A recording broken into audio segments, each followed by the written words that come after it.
Hello guys, today we will discuss chapter number 1. The name of the chapter is Nature and Significance of Management. अब हम business study को start करने जा रहे हैं class 12 की चैप्टर नंबर 1. सबसे पहले मैनेजमेंट का मीनिंग देखते हैं. A set of functions, 5 function चाहिए होते हैं. एक होता है planning, organizing, staffing, directing and controlling to get the work done in an efficient and effective manner. सबसे पहले मैनेजमेंट का मीनिंग देख लेते हैं, फिर इन दोनों का मीनिंग देख लेते हैं. मैनेजमेंट कहाँ कहाँ चाहिए होता है? Management is essential for all the organization, either it is small, big, profit, non profit, services और मैन्युफैक्चरिंग एक्सेट्रा. इसका एग्जाम्पल आप जैसे देखो कि यहाँ पे एग्जाम्पल सुनो ध्यान से. Manager have to plan the objective of the firm, organize resources to achieve that objectives, recruit and select employees who can implement these objectives, giving directions and motivation these employees to achieve objective effectively and efficiently, and checking whether everything is going as per plan or not. अब आता है effectiveness का meaning. Completion of task at time, time पे काम को पूरा करना effectiveness होता है. एफिशिएंसी का मतलब होता है मिनिमम कॉस्ट पे पूरा करना किसी भी चीज़ को. इसके बाद हमारे पास आते हैं फीचर्स ऑफ मैनेजमेंट. यहाँ पे सबसे पहला आता है प्रोवेसिव. प्रोवेसिव होता है management is required in all the organization whether is small, big, services, manufacturing. Management is not limited to business alone. It is needed at all those places where human activities take place. जहाँ पे भी human activities होंगी वहाँ पर management चाहिए ही चाहिए होता है. ठीक है. इसके बाद हमारे पास अगला आता है यहाँ पे डायनेमिक, और डायनेमिक का मीनिंग देख लेते हैं. सबसे पहले डायनेमिक का मीनिंग होता है यहाँ पे changes in their objective, policies and other activities according to changes in external environment such as social, technical, political. ये सारी चीज़ें आ जाती हैं हमारे पास डायनामिक में. इसके बाद हमारे पास आता है यहाँ पे third is goal oriented process. Management always aim at achieving the organization objective. Management units the effects of different individuals in the organization towards common goals. इसके बाद हमारे पास आ जाता है यहाँ पे फोर्थ, जो कि है इंटेंजिबल. इंटेंजिबल होता है it can not be seen but it presence can be felt. When the goals of an organization are achieved, employees are happy and satisfied, we can say that the management of the organization is good. इसके बाद आता है multi-dimensional. Management is not a single activity. It includes 3 main activities. Multi-dimensions में 3 main activities आती हैं. सबसे पहला होता है बाय पीपल. इसका मतलब होता है कि people involves managing human resources of an organization. Management ensure the participation of its people in the realization of the organization goal by making their strength effectively and their weakness relevant. इसके बाद आता है next is by operational. Managing those activities which are relevant for producing goods and services and to make available to customers. इसके बाद आता है हमारे पास bye work. यहाँ पे work involves managing work of an organisation. अब एग्जांपल सुनो. Producing goods in a factory, treating patient in a hospital. Management makes such sure work is completed effectively and efficiently. इसके बाद हमारा लास्ट आता है यहाँ पे ग्रुप एक्टिविटी. यहाँ पे होता है जब कोई बड़ा ऑर्गेनाइजेशन हो. In big organization many managers are appointed at various managerial levels. Thus we can say that the management is a group activity. It is not an activity to be performed by a single person only. इसके बाद आते हैं objectives of management.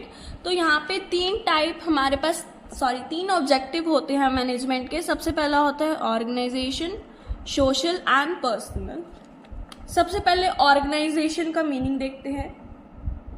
These objectives aim at successful and growth of the organization। फिर आगे इसमें 3 चीज़ें आती हैं, एक आता है सर्वाइवल, प्रॉफिट, ग्रोथ। सबसे पहले सर्वाइवल को देखते हैं। By taking positive decisions regarding different business activities, management ensure this business survival for long. जब भी हम बिजनेस की बात करते हैं और उसके सर्वाइवल की बात करते हैं तो हम कभी भी शॉर्ट टाइम के लिए नहीं सोचते, हम लॉन्ग सर्वाइवल के लिए, बिजनेस के लिए सोचते हैं। इसके बाद आता है प्रॉफिट, और जब कोई भी बिजनेस होता है तो उसमें हमें प्रॉफिट भी सोचते हैं हम उसका। Profit play an important role in successful running of the business, so it must be insure by the management that profit is earn in the business. इसके बाद आता है growth. The success of an organisation is measure by the growth. कभी भी कोई भी business की success होती है तो वो किससे मेजर होती है? बिजनेस की ग्रोथ से मेजर होती है। It is measure in terms of sales, sales से मेजर करते हैं, नंबर ऑफ प्रोडक्ट से मेजर करते हैं, नंबर ऑफ एम्प्लॉयज से मेजर करते हैं। Management must insure growth of the business. इसके बाद हमारा नेक्स्ट आ जाता है यहाँ पे सोशल ऑब्जेक्टिव ऑफ मैनेजमेंट। ये क्या होता है? The fulfilment of the responsibility of an organisation towards society. यहाँ पे सोसाइटी की बात हो रही है और यहाँ पे भी इसके जैसे क्या होता है, सोसाइटी पे हम क्या कर सकते हैं, क्या रिस्पॉन्सिबिलिटीज है वो सुनो। Quality products as measure at fair prices, generation of employment opportunities, using environmental friendly methods of production, honest payment of taxes, setting up schools and hospitals. यहाँ पे सोसाइटी के टूवर्ड्स बात हो रही है। सोशल का मीन सोसाइटी हो गया, और जो मैंने आपको हॉनेस्ट पेमेंट बताया, सेटिंग स्कूल्स बताए, क्वालिटी प्रोडक्ट बताए फेयर प्राइसेस पे, ये सारा सोसाइटी के टूवर्ड्स आ जाता है। इसके बाद होता है पर्सनल ऑब्जेक्टिव। पर्सनल ऑब्जेक्टिव क्या होता है? Management should insure that personal objective of an individual are achieve. जैसे फेयर रेम्युनेशन, मतलब फेयर रेम्युनेशन का मतलब होता है पेमेंट करना उसके काम की, जो भी उसने काम करा है उसकी पेमेंट करना। Good and healthy working conditions, opportunities for promotion, reasonable for job security, training and development facilities, self respect matter कर रही है यहाँ पे, और रिकॉग्नाइजेशन ऑफ गुड वर्क। इसके बाद हमारे पास कुछ इम्पॉर्टेंस आ जाते हैं मैनेजमेंट के। तो सबसे पहला यहाँ पे होता है हमारे पास पर्सनल ऑब्जेक्टिव। पर्सनल ऑब्जेक्टिव क्या है? Through good leadership and motivation, management help individual to achieve their personal objective like a handsome salary, promotion, participation in management also. इसके बाद आता है help in achieving goal, means the efforts of all the individual in a common direction। जितने भी लोग काम कर रहे हैं अगर उनका एफर्ट एक ही डायरेक्शन में होगा तो ये हमारे ऑर्गेनाइजेशन गोल को पूरा करने के लिए बहुत इजी हो जाएगा। इसके बाद हमारे पास यहाँ पे जो अगला है ये वाला देखते हैं, इंक्रीजिंग एफिशिएंसी। इसका मतलब होता है optimum utilisation of all the resources, मतलब चाहे वो मैन हो, मशीन हो, मटेरियल हो, मनी हो, कुछ भी हो, मीन्स उसका एफिशिएंसी यूज करना। इसके बाद डायनेमिक का मीनिंग देख लेते हैं। डायनेमिक का मीनिंग होता है manager have to make changes in the organisation to match the environment changes, but employ generally resist changes.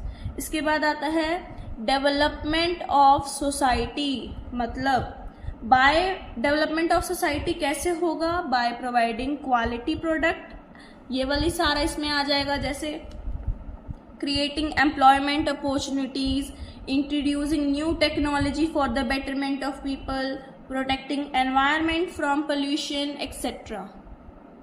इसके बाद आता है नेचर। नेचर 3 टाइप के होते हैं, as an art, as a science and as a profession. सबसे पहले as a art का मीनिंग समझते हैं। Art can be defined as systematic body of knowledge which require skills, creativity and practice to get perfection. अब इसमें सबसे पहला feature हो जाता है यहाँ पे सिस्टमैटिक बॉडी ऑफ नॉलेज या फिर एग्जिस्टेंस ऑफ थियोरटिकल नॉलेज। इसका मतलब होता है in every art organization and systematic study material is available which is used to acquire the knowledge of an art. For an example, literature on music या फिर dancing, कोई भी चीज़ आ गई। इसके बाद आता है हमारे पास personalized application। personalized application का मतलब है जैसे art is a very personalized concept, the practical use of theoretical knowledge. For an example, two teachers are always differ in demonstrating their art. In management also, each manager apply theoretical knowledge of management in his own way to achieve his desired result. इसके बाद आता है based on practice and creativity to get perfection in an art. Continuous and creative practice is needed. Without practice, artists lose their perfection. In the same way, marginal skill also improve with practice. Conclusion क्या निकलता है? यहाँ का conclusion निकलता है we can say that yes, management is an art. इसके बाद हमारे पास as a science का आता है, तो उसका मीनिंग देख लेते हैं। as a science में सबसे पहला है systematic body of knowledge. Systematic body of knowledge क्या होती है? यहाँ पे होता है systematic study material is available which is used to acquire the knowledge of science. Like science in management also is ability of systematic and organization study material. So first feature of science is present in management. जो हमारा पहला feature है ये management में present है। इसके बाद आता है हमारे पास principles are based on experiments. Scientific principles are first developed through observation and then tested through repeated experiments. Like science, management principles are also developed through observations and experiment. कोई भी साइंस की बात करें तो वहाँ पे भी हमें एक्सपेरिमेंट्स करने पड़ते हैं, ऑब्जर्वेशन करनी पड़ती है। सो जो अगला ये वाला फीचर है हमारा, ये भी प्रेजेंट है मैनेजमेंट में। इसके बाद आ जाता है हमारे पास universal validity. Scientific principles have universal application and validity.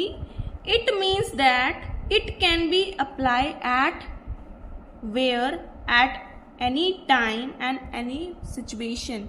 ये कहीं भी अप्लाई हो सकता है, ठीक है, किसी भी सिचुएशन में किसी भी टाइम अप्लाई हो सकता है। But the principles of management lack universal validity, so this feature of science is not present in management. ये मैनेजमेंट में प्रेजेंट नहीं है, ये वाला प्रेजेंट है। तो एज ए प्रोफेशन में सबसे पहला आता है बॉडी ऑफ नॉलेज। यहाँ पे क्या होता है? Body of knowledge that can be acquired from education and training in the same way some institutions like IIM. So this is the feature of profession is present in management. Next is restricted entry. ये degree है। Restricted entry एक degree या फिर examination होता है। जैसे example है, एक डिग्री है लॉ की, सो वो एसेंशियल होती है ज्वाइन करने के लिए लॉ प्रोफेशन को। तो ये वाला जो फीचर है ये मैनेजमेंट में प्रेजेंट नहीं है। ऐसे ही अगला आता है प्रोफेशनल एसोसिएशन। इसमें क्या होता है हमारे पास? इसमें होता है which establish regulated entry, grant certificates of practice and create a code of conduct. For an example, एक बार काउंसिलर ऑफ इंडिया है जो कि लॉयर्स के लिए होता है, सो ये भी प्रेजेंट नहीं है मैनेजमेंट के लिए। ऐसे ही एथिकल कोड ऑफ कंडक्ट होता है जो कि रूल्स और रेगुलेशन को फ्रेम करता है, बिहेवियर देखता है प्रोफेशनल का। ये भी कोर्स ये भी फीचर हमारा मैनेजमेंट में नहीं है। ऐसे आता है सर्विस मोटिव। सर्विस मोटिव होता है जहाँ पे एम ही हमारा प्रॉफिट मैक्सिमाइजेशन हो। सो ये भी एक तरह से, अब कंक्लूजन क्या निकलता है कि management is not a profession, management is on a path of becoming a profession.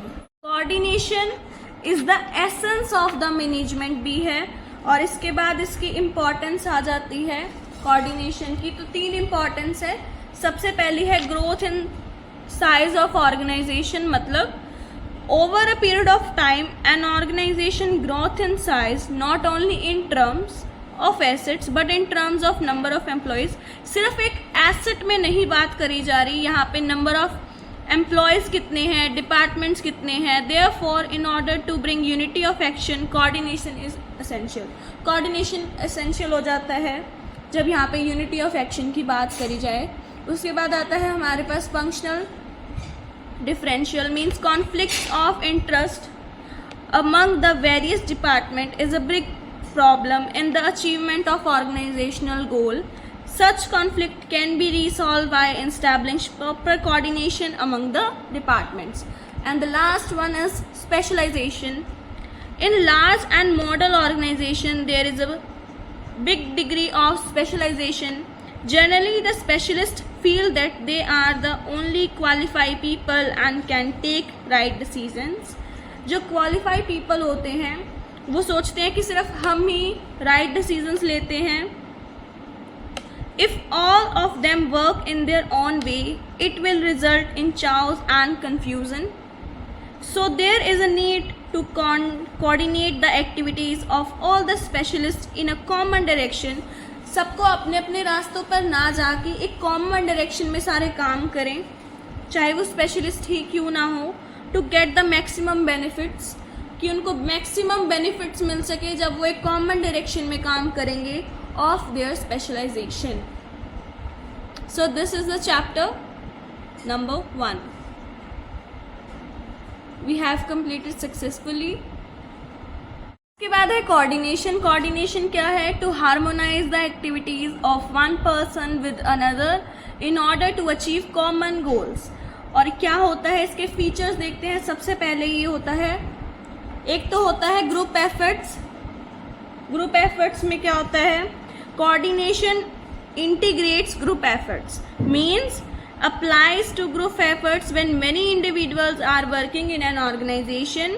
There is a need to unify their effort in a common direction. common direction में काम करना, group effort के साथ काम करना, ये होता है group effort। इसके बाद आता है हमारे पास unity of action।